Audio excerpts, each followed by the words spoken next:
I want to welcome everyone to today's discussion. I am Kathy Merrill. I am the CEO of Washingtonian Magazine, and I want to welcome everyone here today. I want to start today before these two amazing women begin. I want to start by thanking everyone during this crisis who works on the front line. Both Maggie and Linda, who you will hear from today, represent organizations that have a lot of people on the front line. So before I even introduce you, I want to say thank you to Amazon Web Services. Thank you to the American Red Cross for your organizations keeping our country safe and moving. And thank you for all the people that you represent behind you who are truly on the front lines of this crisis. So thank you for that. Thank you, Kathy.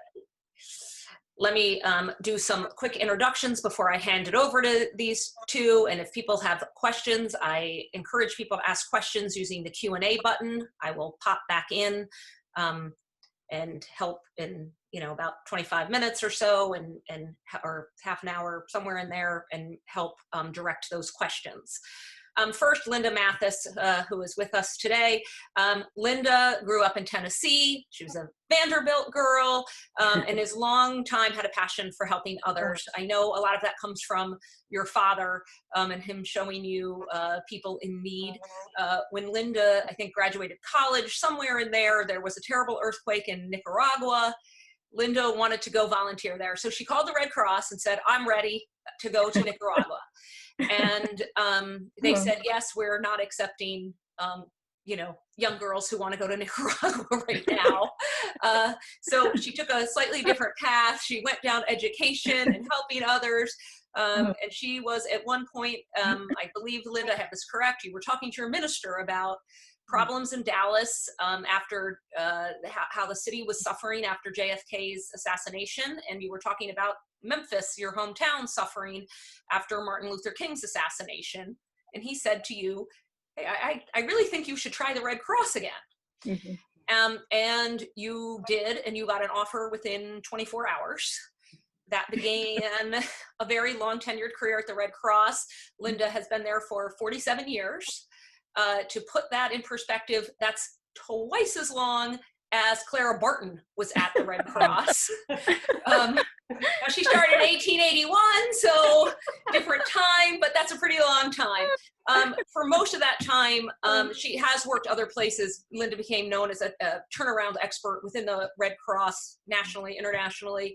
Most of that time, for the past 30 years or so, she has run our region here in Washington, D.C. The magazine recognized her as a Washingtonian of the Year back in 2008 for the lives she saved and the lives she's helped in our region. Red Cross does a lot of things besides just give blood. So thank you for the service to our region. Thank you, Linda.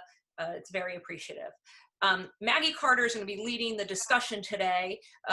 Maggie also is an expert in disaster. We have two disaster experts, two of the nicest people in the world that spend their time thinking about disasters. Maggie is principal of disaster response for Amazon Web Services, AWS. She's a homegrown Washington girl. She's from Northern Virginia. She went to JMU, has a degree in health sciences. She left our region for the lesser cities of Atlanta and New York for a few years. But she returned to the great Washington, D.C. She actually spent some time at the NBA leading up their cause marketing, and professional sports also have disaster responses that they need to deal with. And then she went on to bigger missions at the UN Foundation and UNICEF, and then came to AWS. Maggie is to put simply, why AWS matters in disasters is not only getting things to people, but what is using their technology, which is what AWS is all about, to help people like Linda. So these two have worked together for a long time, and they are friends. And so bringing technology to disasters is new in this century, but boy, has it changed and helped the world. So I'm very interested in your conversation. And I remind everyone, use the Q&A button to ask any questions you have. I'm going to pass it off to Maggie to lead this discussion. Thank you both for talking to us about this. Thank you, Kathy. Thank you, Kathy. Thank you also, Kathy and the Washingtonian, for hosting today. And thank you everyone for joining us. So I'm Maggie Carter. As Kathy said, I'm the global lead for the AWS disaster response team. And what we do is we help governments and nonprofits respond to disasters, whether it's a natural disaster or health outbreak, through our cloud services and technology. Our operational and logistics expertise, as well as our leading cloud technology, uniquely position us to work alongside great organizations like the Red Cross to help communities who are most in need. And I'm honored to be joined today by my friend and one of my personal heroes, Linda Mathis, of the Red Cross National Capital Region, for a conversation about how the Red Cross is responding to the current pandemic and what the future holds. And as Kathy said, for the past 40 plus years, Linda has dedicated her career to advancing the mission of the American Red Cross. Hi, Linda. Hi, Maggie. I'm really excited to see you today. I haven't seen you in person since the National Capital Region's Disaster Preparedness Symposium in January, right? Yes, thank you so much for helping us with that. And Maggie, you just talked a lot about what Amazon Web Services does in your business life, but you do so much more to help the American Red Cross, help people in the community, and you help so many other organizations as well. I hope we'll have time to give some examples of what you and your colleagues do to help us help make a difference in this community, including the summit. Yeah, well, let's get started. You know, June 1st starts hurricane season, so we've got a lot to talk about. We do. So Linda, you know, most people think of the Red Cross as only collecting blood or delivering first aid and CPR training, which are both incredibly important. But y'all do so much more, including responding to an average of 500 to 600 disasters per year here in the National Capital Region alone. Right. How has the Red Cross been supporting communities and families during coronavirus? Oh, Maggie, the mission continues. I mean, truly, thank you for that question. We don't have a product line or a mission. We can just stop. In fact, our mission is all about alleviating human suffering by mobilizing volunteers and the generosity of donors. And so we've continued all of our mission services. Our response to disasters aren't stopping just because the coronavirus is part of our lives. The men and women of the military and their families still need our support. People who need life-saving training still need life-saving training, and so forth.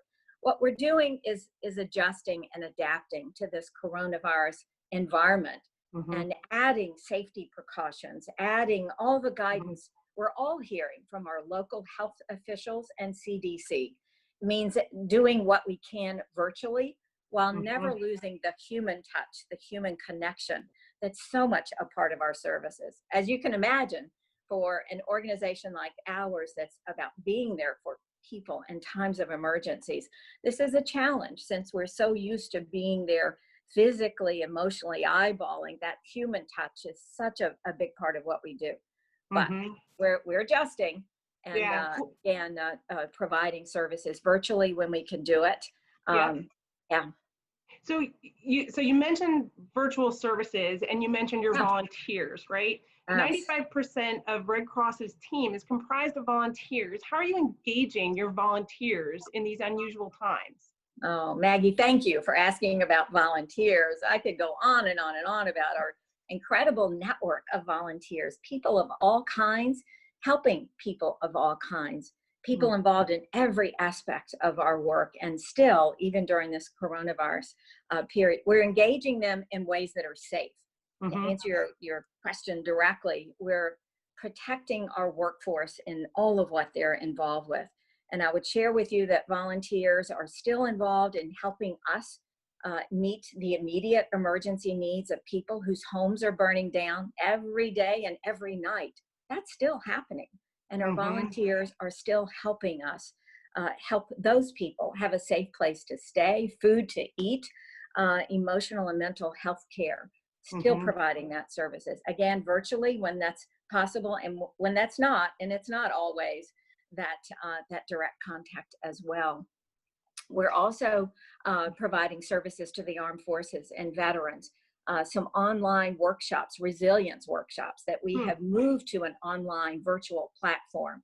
We're providing casework and counseling for the men and women of the military and their families. The list goes on. Volunteers are involved in absolutely everything we do. So one of the things that we've noticed as well is, you know, how to balance COVID-19 as we prepare for hurricane or storm season, right? And so typically this time of year, we are preparing our volunteers, our disaster response action team, to deploy with customers into a disaster zone. And so we've had to pivot our approach too to support our customers virtually. It's been a really good lesson for us and something that we'll look to scale over time, even beyond COVID-19. And then there's also another good example of how we've been able to support an organization called Volunteer Surge, where they're leveraging AWS to virtually train and deploy 1 million volunteers, health workers across the US. Something we should talk about, Linda. Yes. On this guide, right? Yeah. For our planning purposes. Yes. We've seen the Red Cross use technology as well in innovative ways, including providing the virtual mental health workshops that you just mentioned, Yes. and providing partnering with organizations like Coke Music Studios. How has cloud technology helped the Red Cross during the pandemic? Oh, Maggie,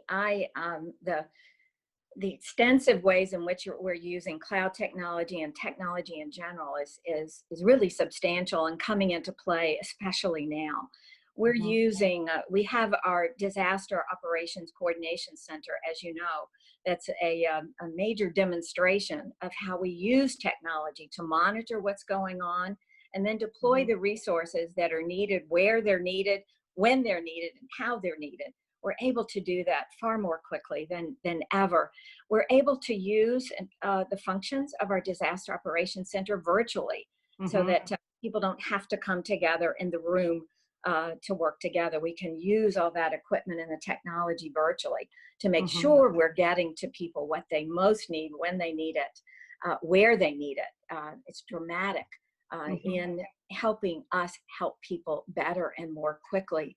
We're using technology in lots of ways. We're trying to make information readily available to people using apps. And as you probably know, ALEXA won a People's Choice Webby Award recently for— I heard. Isn't that fabulous? The ability to help people make blood donor appointments and know where there are blood draws. It's just fabulous. Again, ALEXA, those of you on joining us today, be sure to check her out as you make a blood donor appointment. We also, of course, are using her for hurricane tips. These are but a few of many examples. I can remember using sticky notes and easels, wall boards, all sorts of things, but the technology is really making a difference in our ability to help people. So I noticed you spelled it out, Linda. If you say it, is it going to turn on in your house? Yes, she does that. And I imagine that's true for many people on the call too. Okay, well, I'm going to say it. So using your Alexa example to for blood donor appointments, I understand 26,000 blood drives have been canceled nationwide due to COVID-19. How does the Red Cross handle something like that? And what does that mean for the national blood supply? Oh, Maggie, thank you. The way we handle it is we come to you and other people in the community and ask you to help us help. We ask you to roll up your sleeves, to make an appointment to do so, to donate blood. We absolutely did have thousands and thousands of blood drives canceled, which meant thousands of blood units not collected. And so we went to the community and our cadre of blood donors and said, please step forward. And you did. This community really responded and generously with their time and their blood. And so the challenge now is to make sure you keep it up because the need for blood is ongoing. Those drives were canceled, by the way, as companies and places of worship and schools all closed up for temporarily or had their workers working remotely. So the drives were canceled. And just to make sure you know how important those drives are, about 80% of the thousands of blood units collected across the country are collected from drives that are hosted by businesses such as yours. Amazon Web has hosted blood drives for us, places of worship, and schools. So drives hosted by community organizations really makes a difference. What we did when these were canceled is not only ask the community to respond, but we kept our fixed sites open. And in this area, we have 3. Our a major donor center at our Fairfax office, a regional headquarters in Fairfax, one in Rockville, and the Charles Drew Blood Center in DC. Those 3 fixed sites we've kept open, have added days and hours, and so in an ongoing way, those are available. We're beginning to add other drives in larger places where we can maintain physical distance requirements. And so we're adding additional sites where people can feel safe. They can know that the process of donating blood is safe. But let me make sure everybody knows that the need for blood is ongoing. There's a daily need for blood for cancer treatments, heart surgeries, trauma, that the need will be ongoing. Let me give you another example. For cancer treatments, for example, people at Cancer Society estimates that 1 out of 3 people will be diagnosed with cancer during their lifetime. And people who have chemotherapy do require blood typically. And the use of blood by cancer patients is about 25%. So a lot of blood is needed to support cancer patients alone. So I urge everybody who's healthy and eligible to make an appointment to donate blood. We were able to avert a severe shortage recently when the community responded so beautifully, but we've got to keep that up. So we are proud to host those blood drives, and during COVID-19, we're continuing to encourage our employees to go donate blood at those donation centers. So thank you for your service. Thank you, Maggie. Good. So one of the things that I personally have been wondering early on with COVID-19, but have since, learned from you, if somebody was diagnosed with positive with coronavirus, can they donate blood through the Red Cross? Possibly, probably so.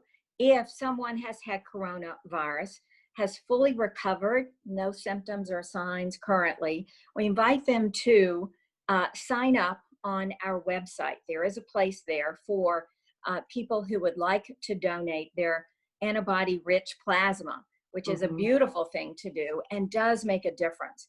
This is experimental right now, but Red Cross has collected thousands of units of what's called convalescent plasma to make available to people suffering from the virus. And it does make a difference. And so anybody who's interested should go on our web. There's a sign-up form there, and somebody will follow up with you to talk with you about the process.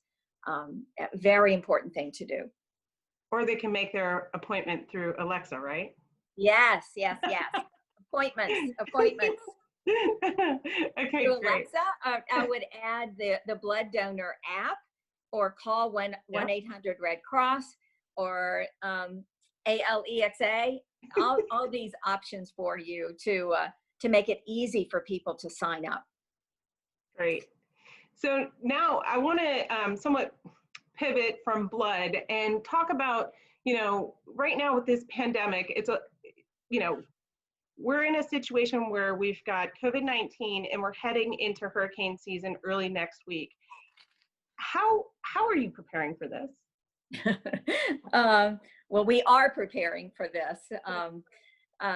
We've already heard the predictions, and they're at or above normal. And we all know what that's like. The trend lines are very clear. If it looks like the disasters are coming at us more in number and severity, that is the trend line. So we are preparing. We're working closely with our partners, our government partners, our nonprofit partners, to anticipate all the potential impacts of this season and this season in the coronavirus environment. We'd like not to establish congregate shelters, for example, unless they're really essential. We're working with hospitality partners to assess the availability of dorm type rooms or hotel rooms, so that we can do what we always do, which is provide a safe place for people to stay.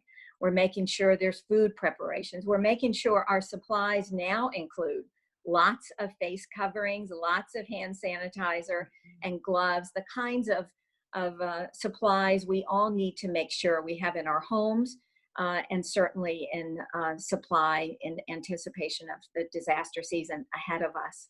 Mm-hmm. So to that point, Red Cross is an organization that's been forward thinking in its use of technology. So how have you seen the Red Cross innovate over the years? And you've mentioned this a couple of times. How are you using it now with the preparation for storm season with COVID-19? Oh, I'd use the example of RCView, Yeah. which is a system we use, again, to monitor what's going on, where it's going on, to help us mobilize the exact resources that are needed to help people more quickly. It's an incredible system. A data-driven decisions is what we do, and how we do it makes a huge difference. I would also refer back to our simple apps and encourage everybody to, if you haven't already, download our emergency apps that have a lot of information about preparedness, tips on what to do and how to do it, and includes messaging so that you can let your family members know if you're okay. It also includes weather alerts. We all have loved ones in various places across the country, and it's important that we stay abreast of what's going on wherever our loved ones are. And so our apps have that capability as well. My first experience working with the Red Cross in this role was in 2017. And so after hurricanes Harvey, and then there was Irma, and eventually Maria, we quickly stood up a call center with the American Red Cross and one of our APN partners, Voice Foundry, within 48 hours to assist the Red Cross's capacity to help scale the ability to take incoming calls, right? Yeah. Yes. Yeah, and so it's been amazing to see how we could collaborate leveraging technology, and how that, the Red Cross's usage of the Amazon Connect for virtual call centers has really, evolved over time. Now we're able to spin it up within hours. It's fantastic. Yes. Oh, Maggie, it's a great example of the use of modern technology and creative brain power and compassionate hearts. Putting all of that together to help people, it's just been fantastic. Thank you for what you and your colleagues have done to help us make that happen. No, it's an honor for us to be able to work with you. So thank you, Linda. Now, we talked a lot about what you're doing to prepare. Now, I want to close with, what can citizens do to prepare? What would your advice be for families, communities, and organizations who are looking to be better prepared for hurricane season? Maggie, I thank you for that question. I know everybody on this call has already developed a preparedness plan for themselves and their family. I know you've got that, but I would encourage everybody to pull it out, take a look at it, update it, refresh it, based on everything we know and don't know about the coronavirus. Check with your local health officials, check with your local emergency management officials, check with the FEMA website. There are excellent resources there. So make sure your plans are updated, refreshed, based on what's going on in this coronavirus environment. Secondly, emergency supplies. I know everybody on this call has already assembled emergency supplies. Make sure you've got emergency supplies pulled together for your use at home, and that you've got a month's worth of supplies, food and water and medications, hand sanitizers and masks, all the materials and supplies you need to sustain yourself and your loved ones in your home setting.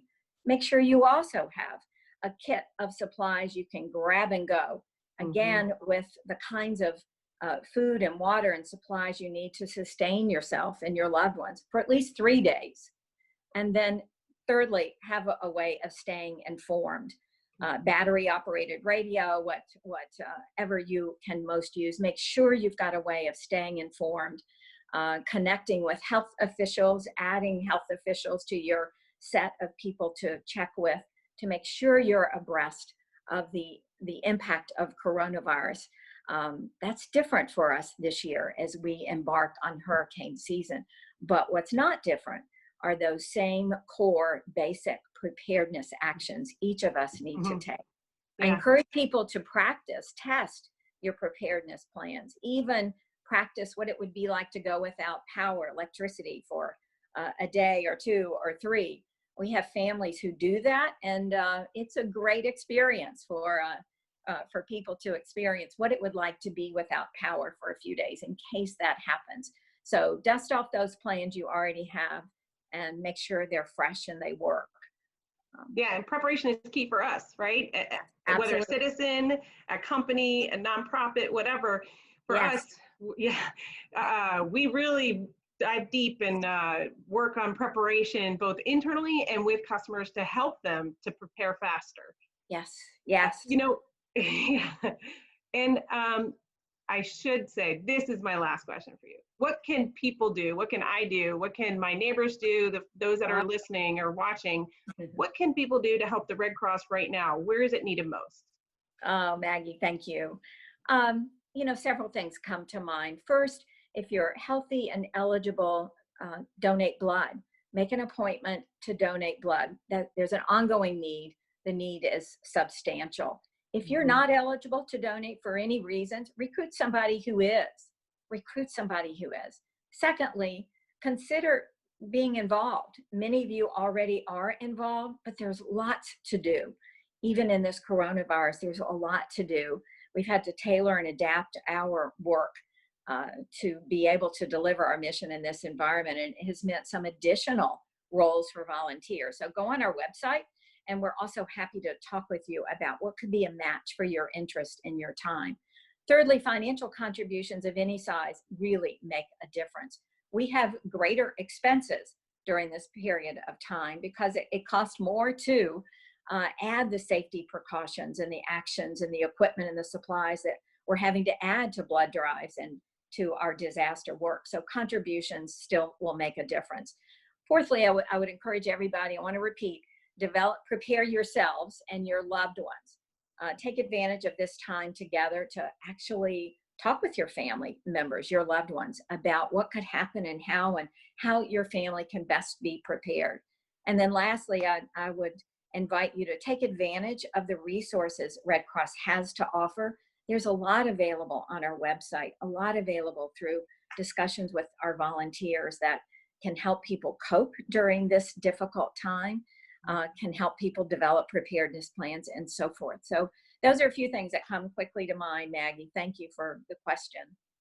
I've popped on. Thank you both. I've popped on because we have a few questions, and I have people texting me questions as well.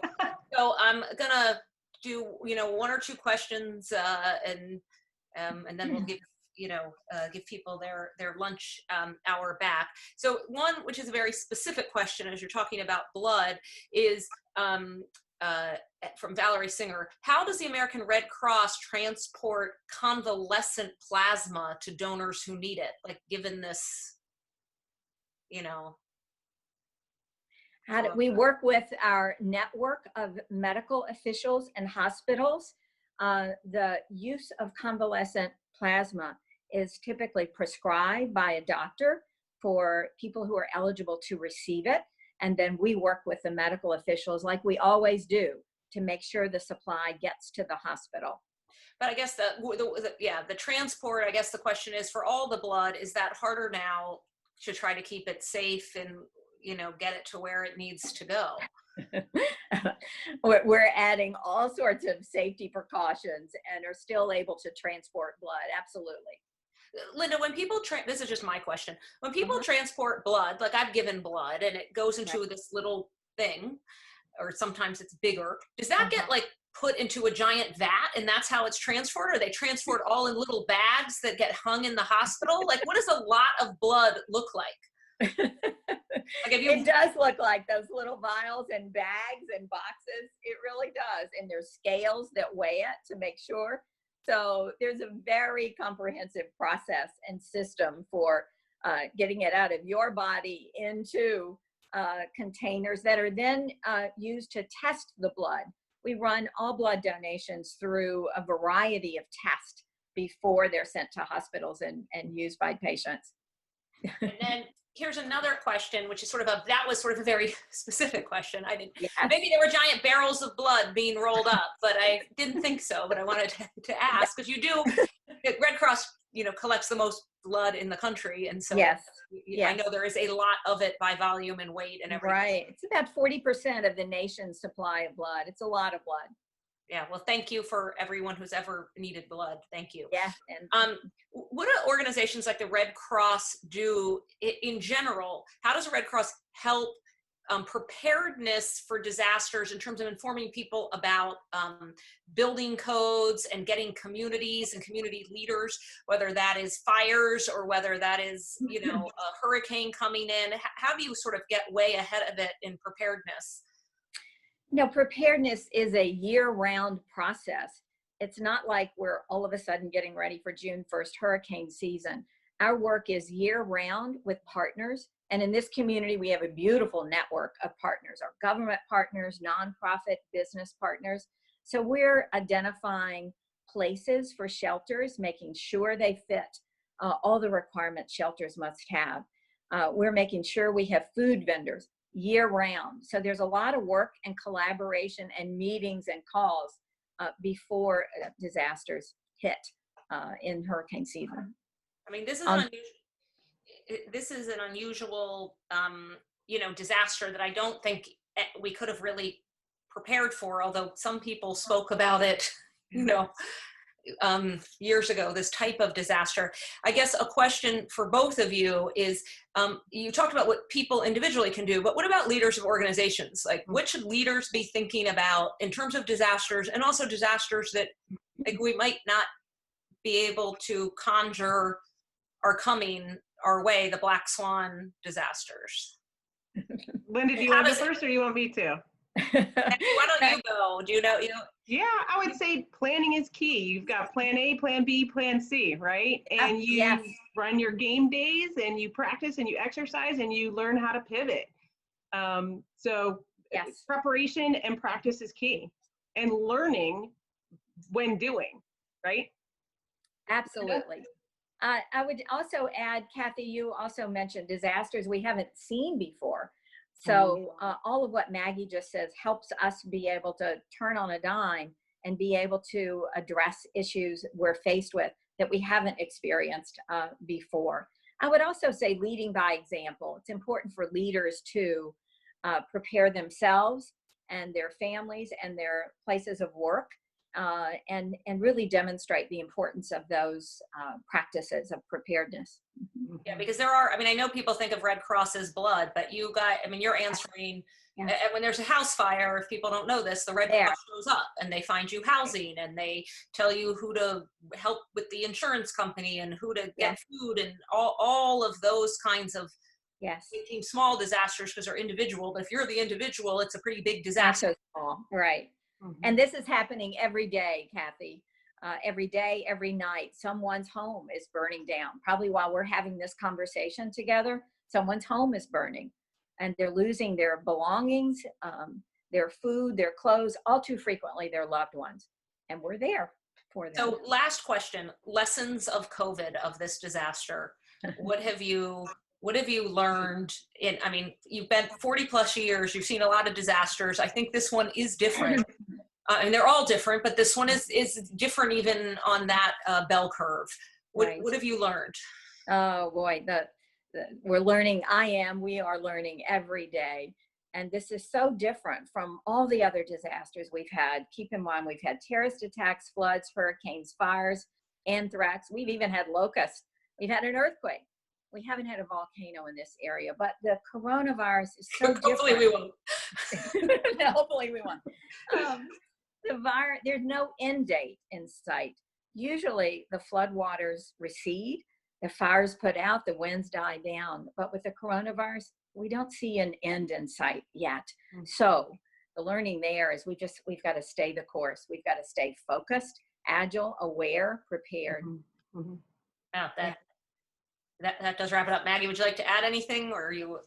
Well, to Linda's point on the length of this, and we're prepared in the long game. The disasters we've responded to prior were natural disasters, and so much shorter in time frame. So this one, we're in it for the long haul and supporting our customers.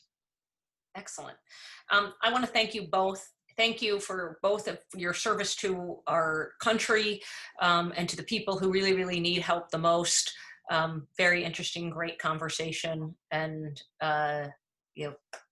thank you. Stay safe, stay healthy, keep helping people who need help the most. Thank you.